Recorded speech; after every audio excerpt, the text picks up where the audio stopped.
પાનોલી જીઆઈડીસીને અડીને આવેલા મોવેજ ગામ પાસે કચરાના એક મોટા ઢગલામાં અચાનક રહસ્યમય સંજોગોમાં ભીષણ આગ ભભૂકી ઉઠી હતી। આગ એટલી પ્રચંડ હતી કે તેના કારણે આસપાસના કિલોમીટર દૂર સુધી પણ ધુમાડાના કાળા ડિબાંગ ગોટે ગોટા આકાશમાં ઉડતા નજરે પડ્યા હતા।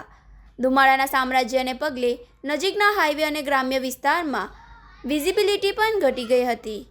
કચરાના ઢગલામાં લાગેલી આગ આસપાસના રહેણાંક કે ખેતરો સુધી ન પહોંચે તે ડરથી સ્થાનિક રહીશોમાં થોડા સમય માટે ભારે ફફડાટ અને ભયનો માહોલ સર્જાયો હતો। કચરાના ઢગલામાં આ આગ કયા કારણોસર લાગી તે હજુ જાણી શકાયું ન હતું। પ્રાથમિક અંદાજ મુજબ ગરમીના કારણે અથવા કોઈ તણખો પડવાથી આ ઘટના બની હોઈ શકે છે।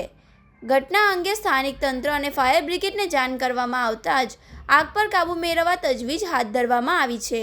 સદનસીબે આ દુર્ઘટનામાં હજુ સુધી કોઈ જાનહાનિના સમાચાર સામે આવ્યા નથી।